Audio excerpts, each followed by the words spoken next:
থেকে নেমে গেলেন। তার দেহরক্ষী বলছেন এইরকম চরম বিপদের সময় আপনি আবার গাড়ি থেকে নেমে বাড়িতে গেলেন কেন? বাড়ি থেকে বেরিয়ে এসে আবার গাড়িতে উঠলেন।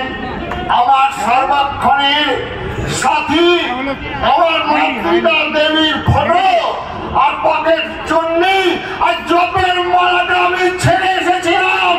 আমি সেই নেতাজি, আজকে সেই নেতাজিকে আমরা তাইজন্যই কুত্তা বলে কাঁথার টুপি বলিয়ে রাস্তায় রাস্তায় মিছিল বের করেছিলাম। পাপ কোথায় যাবে বাঙালির পাপ?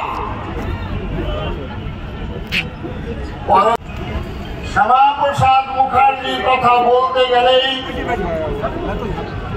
বাংলার আরেকজন মহাপুরুষ প্রণবানন্দজি মহারাজের কথা বলতে হয়।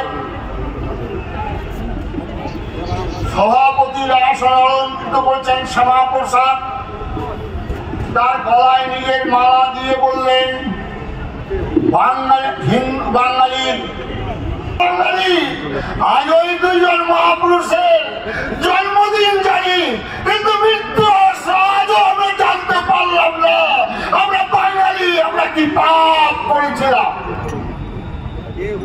আজকে যে শ্যামাপ্রসাদ মুখার্জির জন্য আজকে এখানে কাঁচতে হবে তারা, যে শ্যামাপ্রসাদ মুখার্জির জন্য আজকে কংগ্রেসের পতাকা, যে শ্যামাপ্রসাদ মুখার্জির জন্য আজকে ঘাস ফুল পদ্ম ফুলের, সেই শ্যামাপ্রসাদ মুখার্জিকেও আমরা সাম্প্রদায়িক রূপে আখ্যা দিলাম।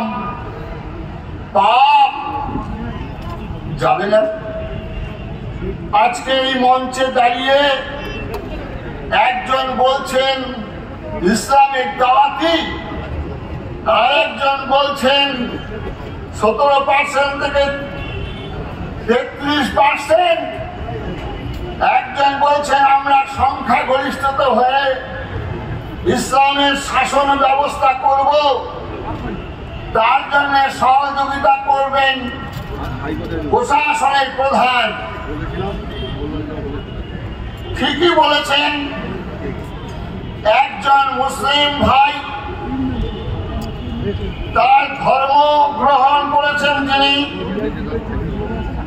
তিনি তার ধর্মগ্রন্থের অনুসারী, তার গ্রন্থে যা নিয়ম নির্দেশ সেটা তিনি অক্ষরে অক্ষরে পালন করছেন। ধন্যবাদ তাকে। সুতরাং তিনি তার ধর্মের অনুগামী, তার ধর্মে বিশ্বাসী, তাই তো তিনি তার কবুল করার জন্য বলবেন, তাই তো জন্ম দিয়ে ফয়দা লুটে পয়দা করে সংখ্যা বাড়িয়ে তার তো কথা বলবেন। কিন্তু আমরা মূর্খ হিন্দু জাতি, আমরা মূর্খ বাঙালি, আমরা আমাদের হিন্দু বলে পরিচয় দিতে আমাদের শাস্ত্র আমরা পড়েছি, আমরা আমার হিন্দুর জন্য কিছু করেছি? আমরা কোনদিন সেই ধর্মগ্রন্থ কারা আরবে পড়ে দেখেছি তাদের কি লেখা আছে? সর্বধর্ম সমান। আর যতমা ততপদের আমরা পথিক। একবার চিন্তা করবেন, যারা ভাগবত পাঠ করে সবার মধ্যে ঈশ্বর দর্শন করেন, কৃষ্ণের বাল্যলীলাকে স্মরণ করিয়ে দেন ভাগবত পাঠকরা, সেই ভগবান শ্রীকৃষ্ণ তার দিব্য জীবন, যিনি ভারত আত্মা বিশ্বআত্মা, তাকে একবার কি স্মরণ করেছেন? বৃন্দাবনে ছিলেন 11 বছর, তারপরে আর বৃন্দাবনে মহাপ্রভুর কথা বলছিলেন। ভক্ত একজন মহাপ্রভু হচ্ছেন সিংহ রাশি, সিংহ লগ্ন, সিংহ পুরুষ, আমার বাংলার বাঙালি মহাপ্রভু। এই মহাপ্রভুকে লবঙ্গ লতিকার মতন নারী সুলভ সাজিয়ে সাজিয়ে রাখা হয় প্যান্ডেলে প্যান্ডেলে। এই মহাপ্রভু আমরা শুধুমাত্র শুনেছিলাম মারলি মারলি কোন শিক্ষা না তা বলি কি প্রেম জীবন।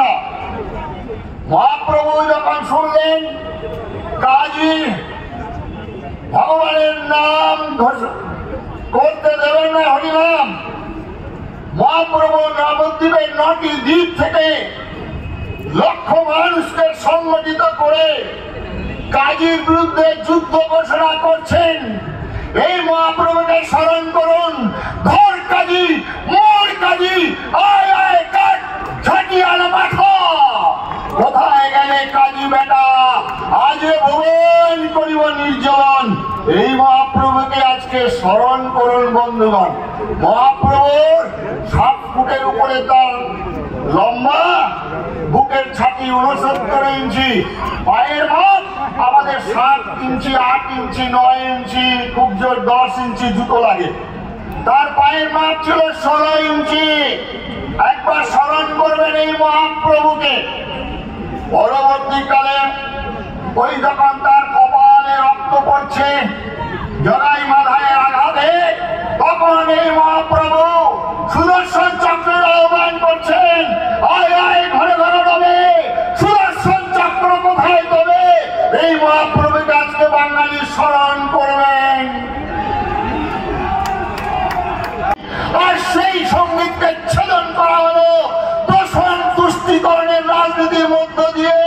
কেঁদেছিলেন সেদিন অরবিন্দের আব্বা, কেঁদেছিলেন বিবেকানন্দের আব্বা, কেঁদেছিলেন প্রণবানন্দ। দেশ 47 সালে বিভাজন হয়নি, দেশ বিভাজন হয়েছিল বন্দে মাতরমের সঙ্গীতের ছেদনের মধ্য দিয়ে বন্ধুগণ।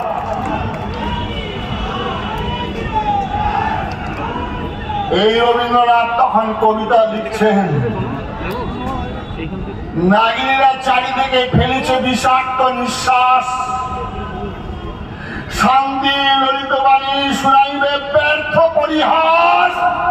দানবের সাথে সংগ্রামের তরে প্রস্তুত হতে ঘরে ঘরে, প্রস্তুত হতে ঘরে ঘরে, প্রস্তুত হতে ঘরে ঘরে।